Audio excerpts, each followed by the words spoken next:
नमस्कार साथियों, आप देख रहे हैं बिहार समाचार, जहां आपको मिलती है बिहार की दिन भर की ताजा और बड़ी खबरें। आज की पहली खबर, नीतीश का इस्तीफा। आज 10वीं बार लेंगे शपथ। नीतीश कुमार ने बिहार के मुख्यमंत्री पद से इस्तीफा दे दिया है। आज गुरुवार को वे 10वीं बार सीएम पद की शपथ लेंगे। शपथ समारोह सुबह 11:30 बजे गांधी मैदान में होगा। समारोह के लिए 2 मंच बनाए गए हैं। इसमें पीएम मोदी समेत 11 राज्यों के मुख्यमंत्री भी शामिल होंगे। साथ ही 150 मेहमानों को भी निमंत्रण भेजा गया। इससे पहले बिहार विधानमंडल के सेंट्रल हॉल में नीतीश कुमार को एनडीए विधायक दल का नेता चुना गया। वहीं सुबह 11 बजे पटना के बीजेपी ऑफिस में विधायक दल की बैठक हुई। इसमें सम्राट चौधरी को विधायक दल का नेता चुना गया है। विजय सिन्हा को विधानमंडल का उपनेता चुना गया है। मतलब सम्राट चौधरी और विजय सिन्हा दोनों डिप्टी सीएम होंगे। जानकारी के मुताबिक नीतीश के साथ साथ सम्राट और विजय सिन्हा भी डिप्टी सीएम की शपथ ले सकते हैं। बेगूसराय में अचानक धंसी क्लासरूम की जमीन। बेगूसराय में आज एक स्कूल का फर्श धंसने से 6 से 7 बच्चे चोटिल हो गए, जिनका इलाज सरकारी अस्पतालों में कराया गया है। घटना साहेबपुर कमाल प्रखंड मुख्यालय स्थित रेलवे मध्य विद्यालय की है। घटना को लेकर जिला शिक्षा पदाधिकारी ने जांच के आदेश दिए हैं। बताया जा रहा है कि करीब 10 वर्ष पहले स्कूल बिल्डिंग का निर्माण रेलवे कैंपस में ही गड्ढे में किया गया था। फर्श मजबूत नहीं रहने के कारण धीरे धीरे यह नीचे से धंसता चला गया। एआईएमआईएम विधायक तौसीफ आलम पर नामांकन पत्र में जानकारी छिपाने का आरोप। बहादुरगंज विधानसभा क्षेत्र से एआईएमआईएम के नवनिर्वाचित विधायक तौसीफ आलम के खिलाफ नामांकन के शपथ पत्र में जानकारी छिपाने की शिकायत की गई है। किशनगंज के आलम ने अपने शपथ पत्र में पुत्र और पुत्रियों के नाम नहीं दर्शाए हैं। उनके अनुसार विधायक को 2 पुत्रियां और 1 पुत्र सहित 3 संतानें हैं, जिनका जिक्र नामांकन पत्र में आश्रित संतान के रूप में नहीं किया गया है।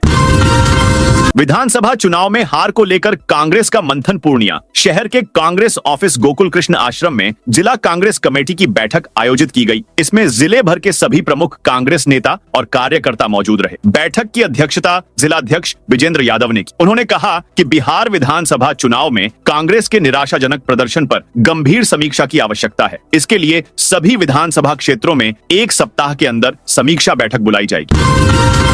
बिहार के 73 लाख से अधिक किसानों के खाते में बुधवार को 1467 करोड़ रुपए आए। प्रधानमंत्री नरेंद्र मोदी ने कोयम्बटूर में आयोजित कार्यक्रम से इन किसानों के खाते में प्रधानमंत्री किसान सम्मान निधि की 21वीं किस्त की राशि भेजी। पटना स्थित बामेती सभागार में कार्यक्रम ऑनलाइन देखा गया। इसमें विभिन्न जिलों से आए किसानों ने भाग लिया। कृषि विभाग प्रधान सचिव पंकज कुमार ने बताया कि राज्य के 73,37,217 किसानों के खाते में 2-2 हजार रुपए आए हैं। तेज प्रताप का दावा, मेरे माता पिता को भी परेशान किया जा रहा। आज एक माँ अपने परिवार एक के जयचंदों से हार गई, लेकिन याद रखना जयचंद तुम्हारी मौत भगवान राम के हाथों ही लिखी है। ये पोस्ट तेज प्रताप यादव की पार्टी जनशक्ति जनता दल की ओर से सोशल मीडिया पर की गई है। लालू परिवार में जारी विवाद के बीच तेज प्रताप यादव अब खुलकर रोहिणी आचार्य के समर्थन में उतर गए हैं। दरभंगा में छापाकल के विवाद के बाद पत्थरबाजी और फायरिंग। दरभंगा के बहादुरपुर थाना क्षेत्र के मिर्जापुर देकुली गांव में बुधवार को सरकारी छापाकल को लेकर चल रहा विवाद अचानक हिंसक रूप ले लिया। आरोप है कि सरकारी छापाकल पर अवैध कब्जा जमाने वाले कथित भूमाफिया गंगा यादव ने दलित बस्ती के लोगों पर हमला कर दी। इस घटना में आधे दर्जन से अधिक लोग 10 से अधिक लोग घायल हो गए, जिनमें कई की हालत गंभीर बताई जा रही है। सभी घायलों का इलाज बहादुरपुर सीएचसी में चल रहा है।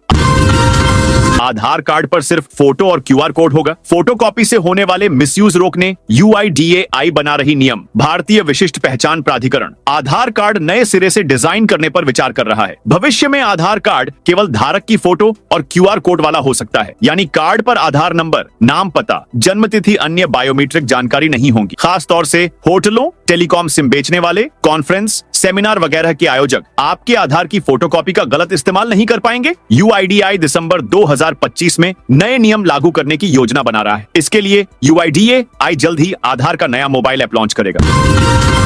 कोहरे के कारण जनसेवा एक्सप्रेस रद्द, सहरसा के यात्री परेशान। उत्तर भारत में बढ़ते कोहरे के कारण समस्तीपुर रेल मंडल ने ट्रेनों के सुरक्षित परिचालन के लिए महत्वपूर्ण कदम उठाए हैं। घने कोहरे से दृश्यता में लगातार कमी आ रही है, जिससे रेल यातायात प्रभावित होने की आशंका बढ़ गई है। यात्रियों की सुरक्षा को प्राथमिकता देते हुए मंडल ने कई ट्रेनों के संचालन में बदलाव किया है और कुछ को अस्थायी रूप से रद्द कर दिया है। सिपाही बहाली के लिए फिजिकल टेस्ट 15 दिसंबर से शुरू होगा। गर्दनीबाग शहीद राजेंद्र प्रसाद सिंह राजकीय उच्च विद्यालय पटना हाई स्कूल में शारीरिक दक्षता परीक्षा होगी। 19,838 पदों के लिए लिखित परीक्षा में 90,690 को शारीरिक दक्षता परीक्षा के लिए बुलाया गया है, यानी एक पद पर 5 अभ्यर्थियों के बीच मुकाबला होगा। शारीरिक परीक्षा के लिए अभ्यर्थियों का एडमिट कार्ड केंद्रीय चयन परिषद सिपाही भर्ती की वेबसाइट के बिहार पुलिस के टैब पर 25 नवंबर से ई एडमिट कार्ड उपलब्ध रहेगी।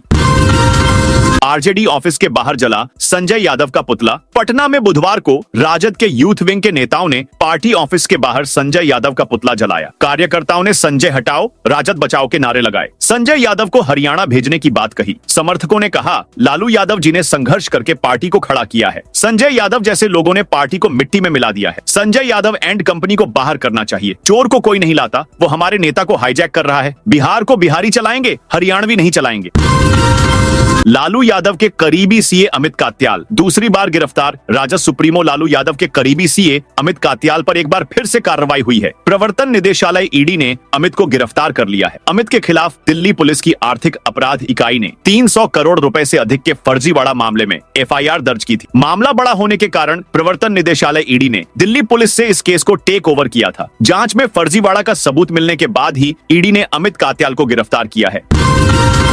सीबीआई की जांच से हड़कंप रडार पर आ सकते हैं। रेलवे के कई अधिकारी और कर्मचारी पूर्व मध्य रेल जोन हाजीपुर अंतर्गत भ्रष्टाचार के मामले में केंद्रीय अन्वेषण ब्यूरो सीबीआई की बड़ी कार्रवाई से हड़कंप मच गया है। इस मामले में कोई कुछ बोलने को तैयार नहीं दिख रहा है। रेलवे में अंदर ही अंदर इस बड़ी कार्रवाई की आग सुलग रही है। सीबीआई की इस बड़ी कार्रवाई से रेलवे 3 में हर कोई डरा और सहमा हुआ दिख रहा है। हर कोई यही सवाल एक दूसरे से पूछता दिख रहा है कि आखिर यहाँ भ्रष्टाचार के मामले में इतनी बड़ी कार्रवाई का सूत्रधार कौन है, क्योंकि हाजीपुर में सीबीआई ने रेलवे निर्माण विभाग के deputy chief engineer Alok Kumar को 1 करोड़ की रिश्वत लेते पकड़ा है। सीबीआई ने शनिवार को हाजीपुर जंक्शन परिसर स्थित कार्यालय में रेड की। मौके से पेपर में लपेट कर रखा 1 करोड़ से ज्यादा कैश मिला। नोट गिनने के लिए मशीन मंगवानी पड़ी। छापेमारी में केंद्रीय जांच एजेंसी के 12 अफसर शामिल थे।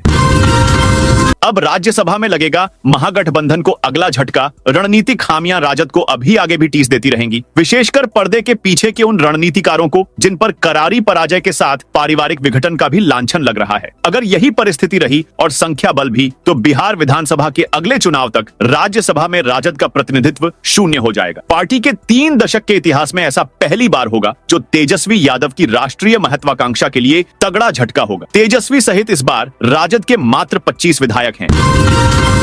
आंगनवाड़ी केंद्रों पर बेबी और एमएचएम किट मुफ्त बांटे। शेखपुरा में बेटी बचाओ बेटी पढ़ाओ योजना के तहत 17 से 20 नवंबर तक 4 दिवसीय जागरूकता कार्यक्रम आयोजित किए जा रहे हैं। इसी कड़ी में बुधवार को जिले के सभी आंगनवाड़ी केंद्रों पर बालिकाओं और उनकी माताओं को बेबी किट और मासिक धर्म स्वच्छता किट का मुफ्त वितरण किया गया। इस कार्यक्रम का मुख्य उद्देश्य बालिकाओं के अधिकारों, सुरक्षा, पोषण और शिक्षा के प्रति समुदाय को संवेदनशील और जागरूक बनाना है। योजना के तहत जिला के अस्पतालों, शिक्षण संस्थानों और आंगनवाड़ी केंद्रों सहित विभिन्न स्थानों पर प्रतिदिन कार्यक्रम आयोजित किए जा रहे हैं। बिहार में 15 नए मार्गों पर चलेंगी बसें। मुख्यमंत्री प्रखंड योजना के अंतर्गत बसों के परिचालन के लिए प्रदेश में 15 नए अंतरक्षेत्रीय मार्ग अधिसूचित किए गए हैं। परिवहन विभाग ने सोमवार को इसकी अधिसूचना जारी कर दी है। इसके अलावा पूर्व से अधिसूचित 3 मार्गों पर आंशिक संशोधन भी किया गया है। इनमें फुलौद से मधेपुरा, दतमई से बैरिया बस पड़ाव, पटना और नैनीजोर से बक्सर शामिल है। आरके सिंह बोले, मुझे कुछ कहा तो दोनों उंगली आंख में डाल दूंगा। बिहार चुनाव का रिजल्ट आने के 2 दिनों बाद बीजेपी ने 6 साल के लिए आरके सिंह पार्टी से निकाल दिया, जिसके बाद उन्होंने पार्टी की प्राथमिक सदस्यता से इस्तीफा दे दिया है। इसके बाद पूर्व केंद्रीय मंत्री आरके सिंह लगातार पार्टी के खिलाफ मोर्चा खोल रहे हैं। आरके सिंह का एक बयान तेजी से वायरल हो रहा है। इसमें वो कह रहे हैं कि यदि कोई शख्स मुझे डराने की कोशिश करेगा तो मैं उसकी आंखों में उंगली डालकर आंख निकाल देंगे। गयाजी में कांग्रेस के धर्मशाही का सभी पदों से इस्तीफा। गयाजी के अतरी विधानसभा की राजनीति में बड़ा उलटफेर सामने आया है। कांग्रेस के प्रसिद्ध स्थानीय नेता धर्मशाही ने विधानसभा चुनाव परिणाम के अगले ही दिन अपने सभी पार्टी पदों से इस्तीफा दे दिया। हालांकि उनके इस्तीफे की बात आज सामने आई। इस्तीफे के साथ उन्होंने एनडीए उम्मीदवार रोमित कुमार की ऐतिहासिक जीत पर खुलकर बधाई दी। धर्मशाही ने कहा कि अतरी की जनता ने ठहराव नहीं बदलाव चुना है। धर्मशाही ने साफ कहा कि अतरी के लोगों ने विकास के लिए वोट दिया है और मुख्यमंत्री नीतीश कुमार के नेतृत्व को दोबारा मजबूत जनादेश दिया है। उनके मुताबिक यह परिणाम बताता है कि इलाके ने विनाश बनाम विकास की लड़ाई में साफ साफ विकास का रास्ता चुना है। बक्सर पुलिस ने विशेष अभियान में 9 को किया अरेस्ट। बक्सर पुलिस ने कानून व्यवस्था को मजबूत करने और अपराध नियंत्रण के लिए एक विशेष अभियान चलाया। इस अभियान के तहत कुल 9 अभियुक्तों को अरेस्ट कर न्यायिक हिरासत में भेजा गया है। यह जानकारी पुलिस अधीक्षक कार्यालय की ओर से जारी आधिकारिक प्रेस विज्ञप्ति में दी गई। सीमांचल के 2 दिवसीय दौरे पर आ रहे ओवैसी एएमआईएम के राष्ट्रीय अध्यक्ष और हैदराबाद के सांसद बैरिस्टर असदुद्दीन ओवैसी शुक्रवार से 2 दिवसीय दौरे पर बिहार के सीमांचल क्षेत्र में पहुंच रहे हैं। हालिया विधानसभा चुनावों में एएमआईएम को मिली जीत के बाद यह उनका पहला दौरा है, जिससे पार्टी कार्यकर्ताओं में खासा उत्साह देखा जा रहा है। जगह जगह स्वागत की भव्य तैयारियां चल रही हैं। 28 फरवरी तक किसानों से 36,85,000 टन होगी धान खरीद। बिहार में 28 फरवरी तक किसानों से 36,85,000 टन धान खरीदने का लक्ष्य है। सरकार न्यूनतम समर्थन मूल्य पर पैक्सों और व्यापार मंडलों के माध्यम से धान खरीद रही है। अब तक 17,850 टन धान की खरीद हो चुकी है। किसान 2,369 से 2,389 रुपये प्रति क्विंटल की दर से धान बेच सकते हैं। जानकारी के लिए टोल फ्री नंबर 1-800-1800-1110 पर संपर्क करें। नवादा में 13 दिसंबर को राष्ट्रीय लोक अदालत का आयोजन। नवादा में 13 दिसंबर को आयोजित होने वाली राष्ट्रीय लोक अदालत की तैयारियों को लेकर जिला विधिक सेवा प्राधिकरण ने विभिन्न विभागों के साथ 2 महत्वपूर्ण बैठकें की। इन बैठकों का उद्देश्य अधिक से अधिक सुलहनीय वादों का निष्पादन सुनिश्चित करना था। राष्ट्रीय विधिक सेवा प्राधिकरण नई दिल्ली और बिहार राज्य विधिक सेवा प्राधिकरण पटना के निर्देशों के आलोक में ये बैठकें प्रधान जिला एवं सत्र न्यायाधीश सह अध्यक्ष DLSA शिल्पी सोनीराज के मार्गदर्शन में संपन्न हुई। इनकी अध्यक्षता DLSA के सचिव धीरेन्द्र कुमार पांडे ने की। गन्ना किसानों के लिए डीएम ने दिए सख्त निर्देश। बेतिया जिले में जिला पदाधिकारी धर्मेंद्र कुमार की अध्यक्षता में बुधवार को समाहरणालय सभा कक्ष में पेराई सत्र 2025 से 26 की तैयारियों की समीक्षा बैठक हुई। बैठक का सत्र को सुचारू, पारदर्शी और किसान हितैषी बनाना था।